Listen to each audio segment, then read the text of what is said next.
Welcome to the Methodist Church of New Zealand webinar series. This webinar is going to cover approved evacuation plans and church security. This webinar is being recorded and relevant info will be available on the website soon. There's a question and answer post, a question and answer section at the bottom of your screen, Q&A. You can post as you think of the questions, and these will be answered by each speaker at the end of their session. With the exception of questions that we can answer as we speak. I'll give you a background on what we do. Trudy Downs is our Health and Safety Advisor for the Methodist Church, and she's been with the Methodist Church since 2017. She has a background in government compliance, which leads to today's topic of getting our evacuation plans approved. Thank you, Wendy.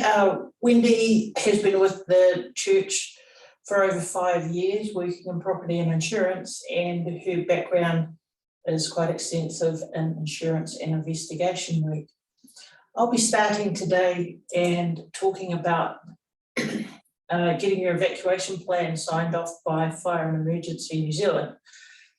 This is part 2 of a 3-part webinar topic regarding the emergency response plan. So our last webinar, I spoke about creating your emergency response plan, starting with your emergency response team.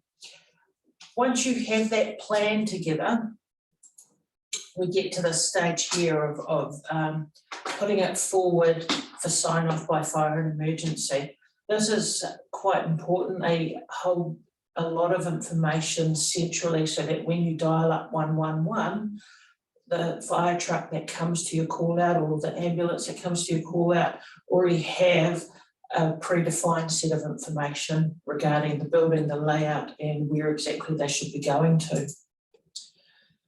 On our website for caring for our people under emergency response plans, we're looking at step 2 or stage 2 on the website page. There's an overview document which has guidelines for the entire process for emergency response planning. That's creating your plan, getting your evacuation plan signed off, and then working on drills. So in that document on page 6 is this diagram which outlines the process for getting your emergency response plan signed off. I don't expect you to read it on the screen now, but it's just to show you that it's a fairly simple document, it's a fairly simple plan once you start reading it, not too many steps. And what I'm going to do today is take you through the steps that are involved in this process. The first step that we've got is deciding whether your building needs an approved evacuation scheme. Now, most of our church buildings will fall into this category, and it's covered under the first line where 100 or more people can gather in your building. Now, it is not if you have 100 people, it's whether the building can fit 100 people. And when we look at some of the big events that our churches hold, which is the occasional funeral or even conference, all of a sudden your building can get inundated with people, and it's those events that our evacuation plans are trying to target. It's give the worst case scenario of having the most people that you could have in the building, and that's what your evacuation plan should be designed for. There are, of course, other buildings that we've got, not just our church buildings, and there's other criteria for those buildings that we need to be aware of. If you've got 10 or more people working, such as the connectional office, needs an evacuation plan that gets signed off. If you've got billets or other situations where you've got multiple people sleeping in there, Airbnbs is actually a good example.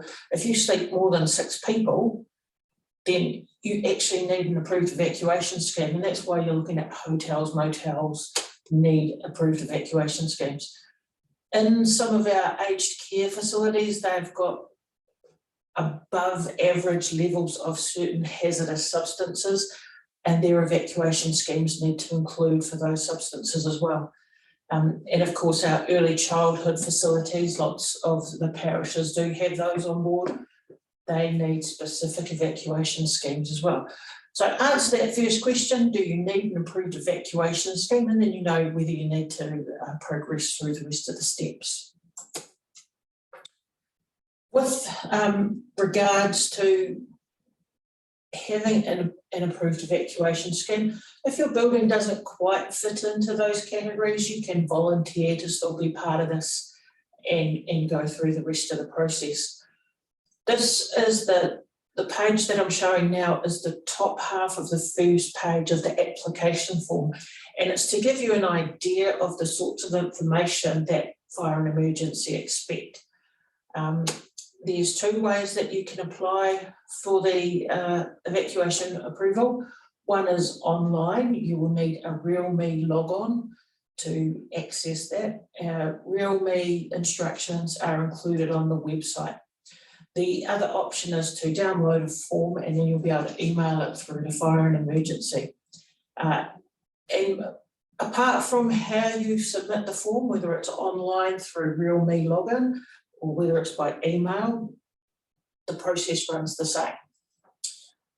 So what we're looking at here is the sort of information that you would gain about your fire sprinkler system will come from a building warrant of fitness.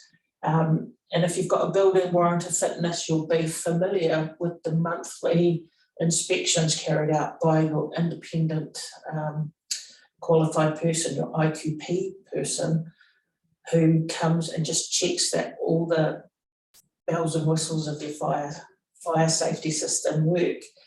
A fire action notice is one of the templates for creating your emergency response plan. It has specific colouring, so that's your blue A4 poster with the white writing on it. It's very specific legal requirement for formatting and colouring, and that template you should have already created by this stage. Evacuation training program. This comes back to the drills that you hold, whether it's an evacuation drill or whether you send your staff to specific building training, building warden training, building emergency training. Some places it's better to do an evacuation drill, and other places it's by far better to run through the process with your team as opposed to running the evacuation. For example, if you think about an aged care facility, the staff work in shifts. Therefore, you can't run one evacuation drill and train all of your staff. It's by far better if you had a training program and then you could take each shift through the training program. Now, I realise that's not relevant specifically for our parishes, but it gives you an idea of training versus evacuation drills when it comes to the 6-monthly training program that this talks about. Next is the site plan and floor plan. Again, that should have come out of the emergency response plan that we did in our previous stage. And then you copy the entire proposed evacuation scheme, and that's got to be attached to this application that we send through now. Also, another piece of information you'll need is probably the property title. So that's where you get your legal descriptions of the property. As I said, the information is held centrally with the 111 dispatch callers, and they need to tie up their information with the legal description of our property. So you'll need the property title to get the proper address. You need your building warrant of fitness for your fire systems. Also on your building warrant of fitness, it should detail the number of people that are allowed in your building. And that's quite important because I know that our buildings get overloaded.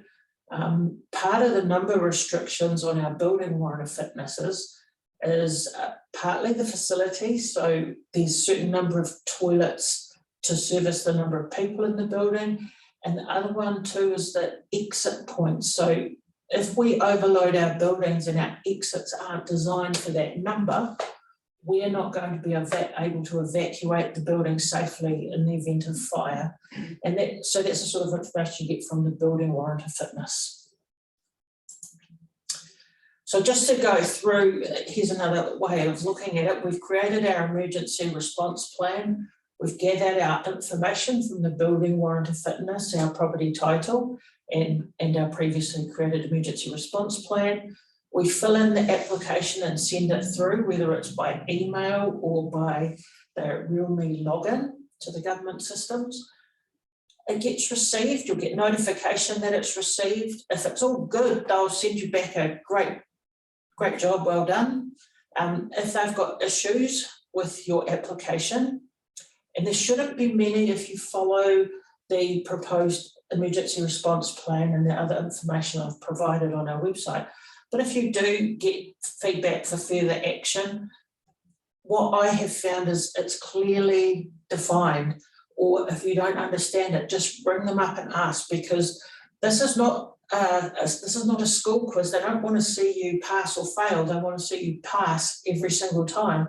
So fire and emergency will go out of their way to make sure you understand the information and get your process in place to a high standard.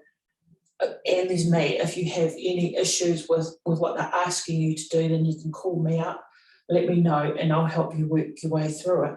So same with creating your emergency response plan. If you need help to do that, I'm here as well. Once you've actioned all of that feedback, what Fire and Emergency New Zealand will then do is they'll send an officer to come and walk through your building. So first of all, they'll assess the paperwork that you send through, and then they'll send somebody through to walk through your building and make sure that everything matches up. And I found that process particularly good. If you've got separate buildings and they're on different fire response systems, so different sprinkler systems, different alarm systems, in your head, you might treat your entire complex as one unit and want to evacuate everything at once, such as we do at the connectional office. We think that the connectional office and the archives building are one and the same, but they're not. They're separate fire cells. So if a fire occurs in one building, it's not going to affect the other building. And by far better to leave the people in the other safe building exactly where they are, rather than trying to hook them together. So when we had our fire and emergency officer come through to check our evacuation plan, he helped us create that division and improved our understanding of how the whole evacuation process works. And I know that many of our church complexes around the country have got exactly the same issue, where you've got different buildings and they might not fall under the same emergency response plan, and we need to be aware of that. So the final step in the process is you'll get the walkthrough with the officer. They may have some more feedback or may not, but they're the last step. Once they come through and have a look at your building and your plan, they'll put through the approval or not that you need. This is the Christchurch South Tongan Methodist Parish after they had their walkthrough of one of their fire drills. So fire and emergency, I can't emphasise how much they willingly participate to make sure that people stay safe. So this local fire truck came through to an emergency evacuation drill. The fire crew did the walkthrough of the building as well. So previously they had one officer come and do the walkthrough, and this time the entire truck crew did a walkthrough of the building just to make sure. And they observed the entire drill, and the parish got a huge green tick against their name. They did such a good job. Very little feedback available from the fire crew. But it was cool having the fire truck turn up to the drill. And that's it.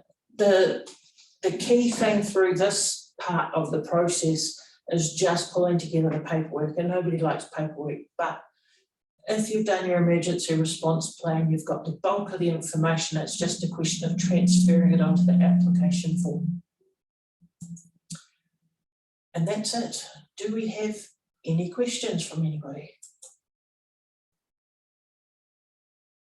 That's great. Then what I'll do now is I'll pass the mouse on to Wendy and she'll take over from here.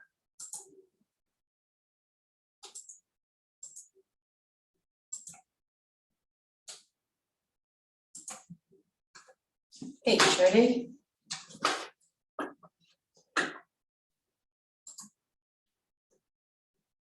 Building security.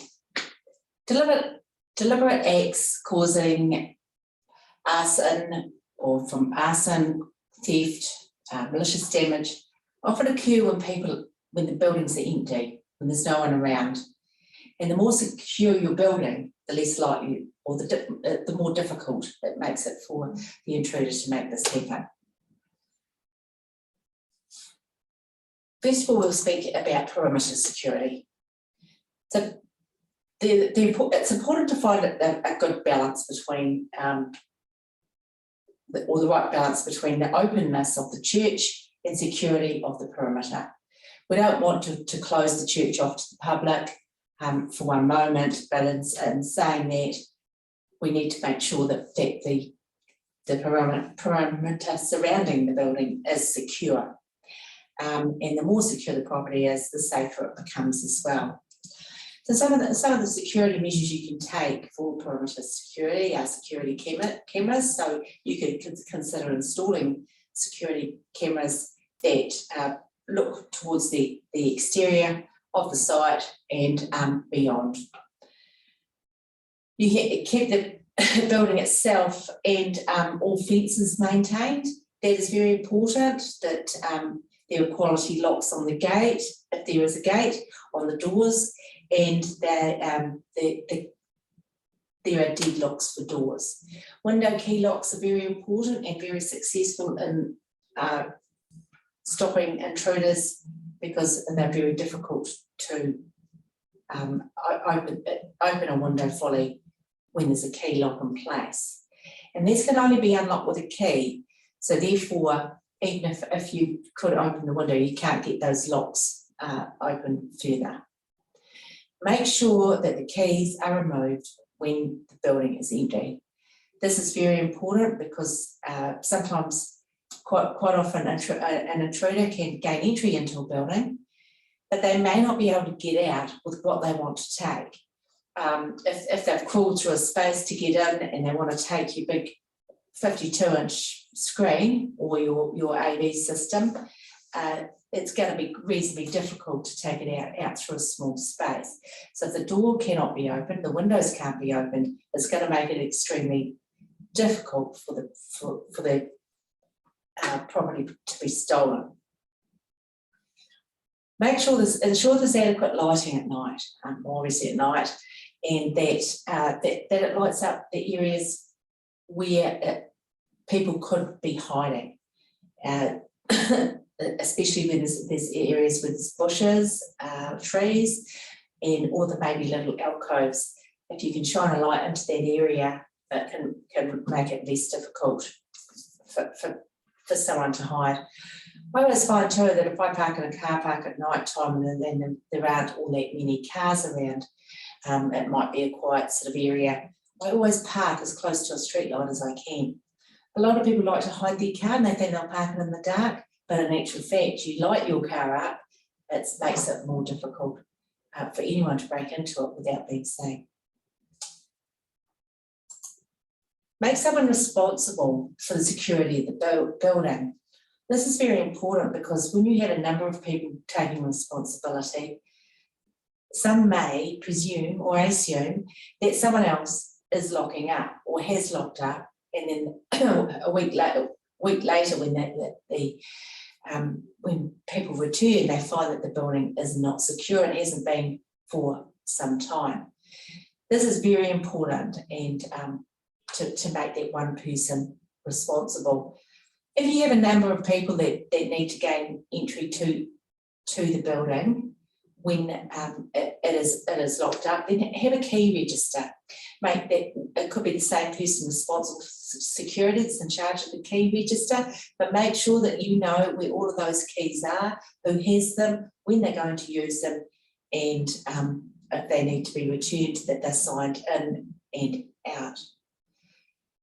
You may want to take on additional security for special equipment. So a lot of churches have very expensive audio-visual equipment, and and a lot of the musical equipment as well. So if you do have special equipment, ensure that it's secure, it's locked away, out of sight, and that the key is not left in the lock, especially that the person responsible for that equipment is the only person that can access that equipment when it's been secured. When the church is vacant, not being used, it's quite a good idea to have a church watch. And this is just someone simply driving in around the car park, ensuring all the doors are still closed and locked, there's nothing happened, there hasn't been any entry gained, nothing's happened in the meantime, and driving out. That they may want to take to walk around the church, but ensure that this is done when it's safe to do so as well. Security systems that are installed are the best way, are a very good way to and make it difficult and not as attractive for an intruder to want to come in or onto your property when you are not wanting them to. The security system, if it's linked to a security monitoring company or an alarms monitoring company or the fire service, then there will be an instant reaction when the alarm is triggered. So these are very important when there isn't anyone on site. A local alarm, sorry, it's not placed there. So you can have a local alarm, you can have a dialer alarm, you can have a monitored alarm, which I've spoken about. Those are the different types of alarm systems that are available. And you might find that you would like a combination of these systems.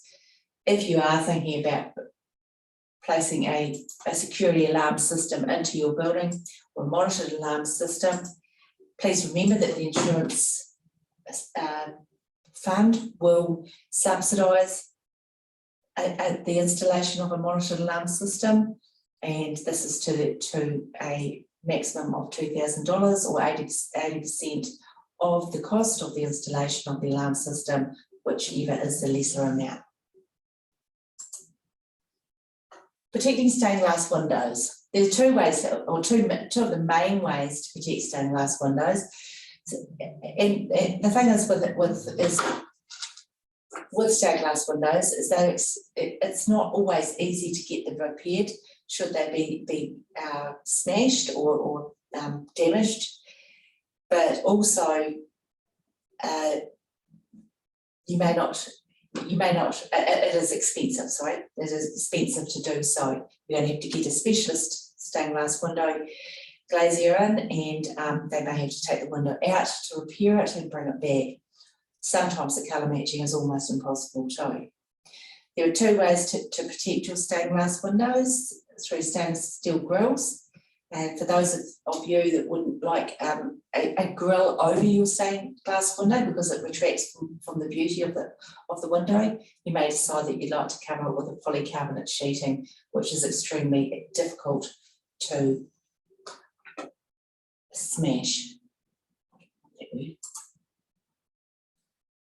Now, when the church is being used, it is also very effective to consider open church protection. We've had a number of insurance claims where a theft has taken place, there's been malicious damage, or both, when a church service is taking place. There are a number of people present.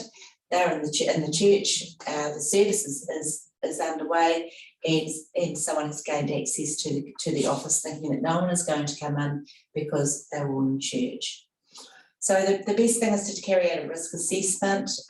You want to keep your church open, but you need to assess when the risk is. So if a church service is being held, make sure that the office where there may be a safe or there may be petty cash or other equipment is locked. So lock that before the service starts. You always want to encourage visitors, because visitors, the more people that use the church, the more likely or unlikely it is that it to be an attractive property or place for someone to carry out a theft or arson or any sort of malicious damage. You may want to have volunteer stewards, or even on a roster, or that will be responsible for ensuring that the church is secure while it is open.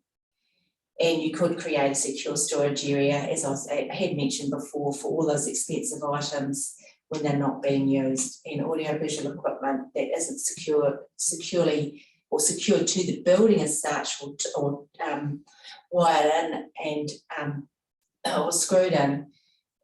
If it could be picked up and taken and it's visible from one of the windows, or it's known, it is known that there is good equipment inside that building, then that's makes it attractive for someone to break in and take. Now, personal safety is very important, and Trudy has often spoken about this. It's very important that if someone is working late, and it's no different to the connection office here, that this building basically locks down at 5 o'clock automatically. It's a very good idea for you to lock the church out after darkness, or before actually, and keep those keys safe. Make sure that they are with the person that is in the building. Secure high value items to the floor or the wall, and ensure that they are well secured. You can chain them if they're a large item to a post, or screw down to the floor. Ensure you protect your money. Once again, secure that, especially if the office is open and it's accessible, and someone has even just left that area to get a cup of coffee. All buildings, even church, as well as churches, have stair dancers that will take an opportunity that presents itself to take whatever is easy to take and to get away with quickly. It's a good idea to divide the responsibility for the money. So you may have someone that counts it, or you may have someone that collects it, you may have someone that counts it, and another person that counts it, and then another person that banks it. So it is always a good idea to divide that responsibility up, so that one person isn't responsible for that, should there be a theft. Motion sensors is a very good idea, and for external lighting, because once there's motion, that they light up that area, and it's no different to me parking underneath the street light in that case, because it will very likely light up the person that's trying to gain entry. And waste bins secured to post or fence is always a very good idea when the church is vacant, especially over Christmas time. School holidays are another good, well, not a good time, but they are a time when we sometimes have an increase in break-ins and arsons, and waste bins that are sitting beside a building can be set alight. The contents inside can be set alight. They're in close proximity to the building. They're right next to it, so that will light set fire to the building, and also they can be climbed up to gain access through high windows.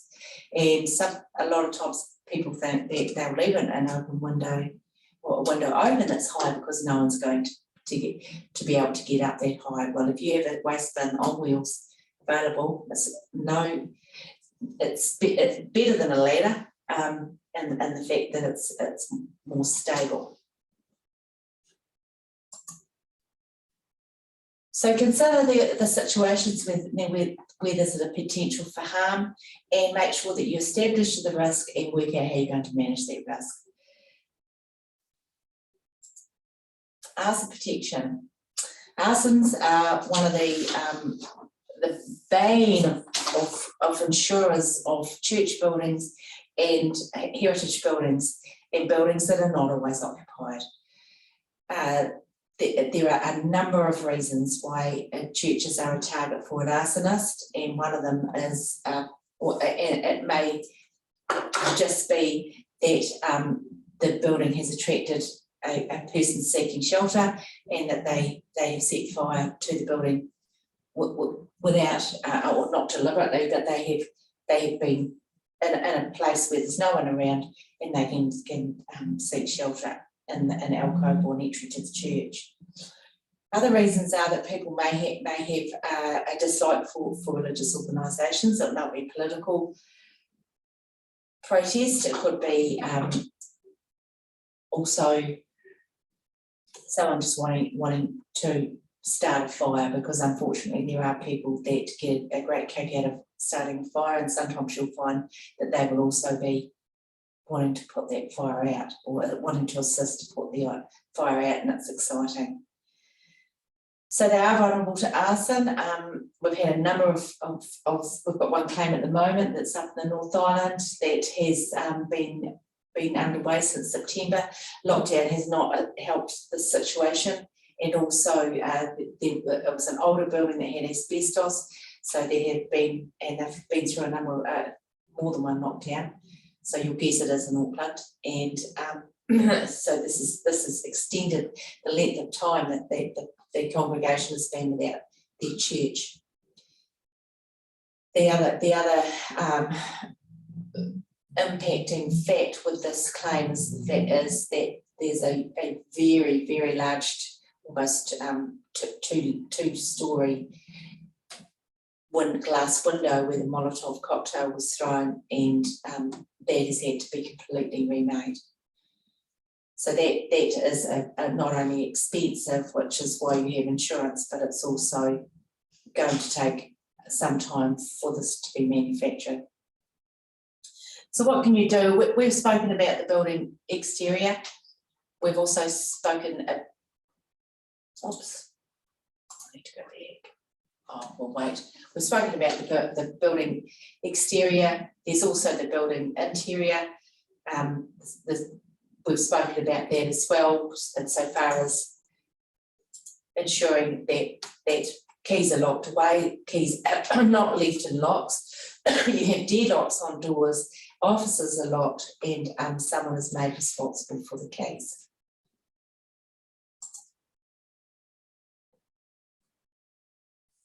So that ends my presentation. I see I've got two questions, Trudy. We're going to replace the locks at one church with a key system where the keys cannot be duplicated by a reputable locksmith because of the type of keys, markings, etc. on the keys. What are your thoughts on the usefulness and effectiveness of this type of key system? I think that's a great idea, because as I said before, sometimes a burglar or an intruder can gain entry, but they can't get out, and or they can't get out with what they want to take because they can't fit it out of the small window that they gained access through. So I think that is a great idea, and also the fact that they can't be copied means that there won't be extra keys out in the public, or that may have been passed on. One of the other things too with keys is if you were to use a swipe card system, say you hide out your buildings, you've also got the option of setting the time that swipe cards can be used, and your swipe card system will also track which card is being used. So whether you get the master key system that needs a approved duplication process, or whether you have swipe keys, it really depends on how your building is used and how many access keys or cards that you need. Obviously, swipe cards are a little bit more expensive, but they'll give you a different result for tracking who's going in and out of your buildings as well. Exactly, and we have a card system here, Trudy, and works very well. And Peter Van Hout, if he decided to, could tell us what time we all get to work and leave. He could also tell us who's come here after hours, what time they've left, and who's been in the building and when. And that's another reason that we have the card system too, is for the earthquakes, as a follow-up from the earthquakes. A lot of security was improved with buildings, especially in Christchurch, because of the when there was another event, we needed to know who was in the building and who wasn't, because there's nothing worse than trying to find someone that's actually gone out, who's not there to be found. The next question is, can polycarbonate sheeting for stained glass windows be installed in situ, or do the windows need to be removed, have the sheeting applied and then reinstalled? I don't know the answer to that. I've seen it placed in situ. I don't know of any windows being removed and the polycarbonate sheeting installed and then the windows put back. A lot of the old windows are very fragile. And I think how the system works is, if you've got your window, you'll create a gap or a framework, and then you'll put in the polycarbonate. And how I've seen some other places install it, I haven't seen it for stained glass windows in detail, is that if somebody throws something at the polycarbonate, because it's not hard up against the glass stained window, there's a space.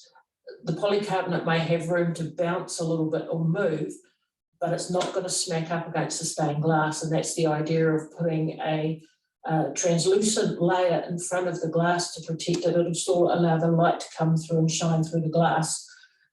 So it's my understanding that it's installed in situ, that you need the space and the strength around the framework to add another frame to put the polycarbonate sheeting into. but what I will do is I will ask an installer, and I will place that with the on the website, so that that information is available with our webinar. Now, the last question: would the Methodist Church New Zealand consider subsidising CCTV installations along with the monitored alarm systems? It might help some parishes to improve their security. I absolutely agree with you. It would do nothing but help improve security.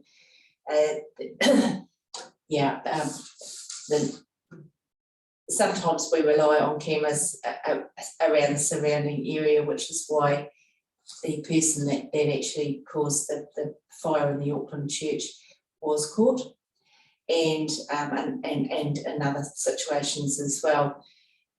However, a CCTV installation would, together with the alarm system, would definitely be beneficial and effective. We haven't considered subsidising installations. Every year when we come to our renewal, we number crunch, and we quite often absorb any premium increases, which is the one thing that parishes find the hardest is to pay the insurance premiums. If we had the further funds available, I would definitely consider it, and it would be some sort of subsidy. I don't know what that could be. I could put it to MCPC, or actually the Board of Administration have a meeting this week. However, it does depend on our funds and how much we have available. We've had an extremely good claims year this year, and so far as the insurance is concerned. So this is hopefully going to impact on our renewal in a good way. However, we are insured together with the other churches and the All Churches Insurance through the All Churches Insurance Bureau, and Concordia being our underwriting agent. He's just back. He's actually in quarantine at the moment, just back from London. So he's got some good news, and he's got some not so good news insofar as the renewal is concerned. But we are sitting very nicely with a 0% claims track record this year, and I'm hoping that will continue for the next 3 months, or at least the next 3 months, and we will go to the renewal or to the new year with no claims as far as the insurers are concerned. Of course, we paid out on claims from the insurance fund, but we've got those funds available. So I'm not sure. I'd love to say yes. I wish I could say yes. But there are other considerations first, and the monitored alarm system is the priority for security at this stage. With monitored alarm systems too, there's quite a lot of systems out there where instead of having to go back to a central monitoring station, if you hook your alarm system into the Wi-Fi, church's Wi-Fi system, you can actually get notifications through to mobile phones, which means that your church, parish, or your building stewards can do the alarm monitoring, which means that you're just set your costs, say installation costs of the system.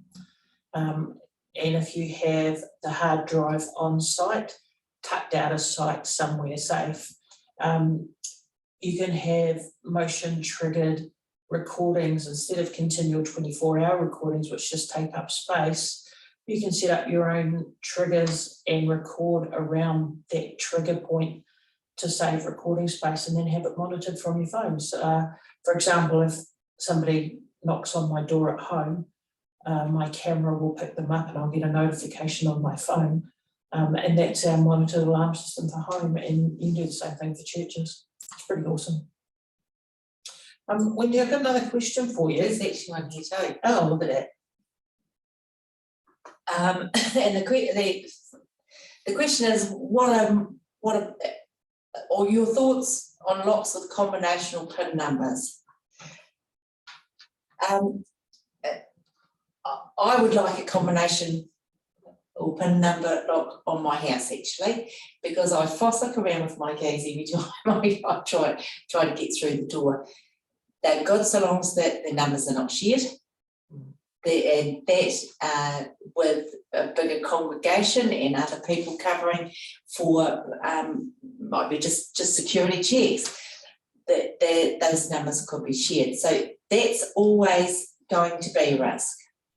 And the other thing is with combination or PIN numbers on keypads is that quite often the numbers get worn out with use. So you might have 5 numbers, and there's 5 numbers or 4 numbers even, maybe even 3, that where those numbers are worn out, so that the person trying to break into the building will start coming out with some combinations. Yeah, so the combination PIN numbers are great for keyless entry, but you need to change them on a regular basis, which creates a headache for those people that don't remember numbers very well, because they'll end up writing the numbers down, and that creates another security risk if they leave that written number lying around somewhere. Or on their phone. Or on their phone. And their phone gets taken. It does, however, provide flexibility, because if you hire out your building, you could reset the number for the time of that event, which means only those people have that number. Once the event's finished, you change the number again, and you've got immediate security against the people that have just had the event. But it's a lot of management that goes into managing combinations and PIN numbers. A lot of Airbnb places do that. They change the PIN, but you've got to have someone that comes in and changes the PIN after use. So you're hiring out the building 3 or 4 times a day. Yeah, I also think though that some of you've got the manual PIN numbers, but then you can also have electronic combinations, which means that you can control it from your phone, which makes it easier to change the numbers out. But I've got no idea how much those systems cost. No, I know that the combination locks with the push-in buttons, I think they're quite expensive, or they are quite expensive. Yeah. But then there's $1,000 excess on an insurance claim, so yeah, maybe it's not that expensive. Got another question for you, Wendy. If something happens and we haven't done everything that we reasonably could, does it affect our insurance? The insurer may ask the question that, well, why didn't you lock up, or why was the skip placed next to the building? Just those sorts of questions. I haven't had a large claim declined by the insurer at this stage.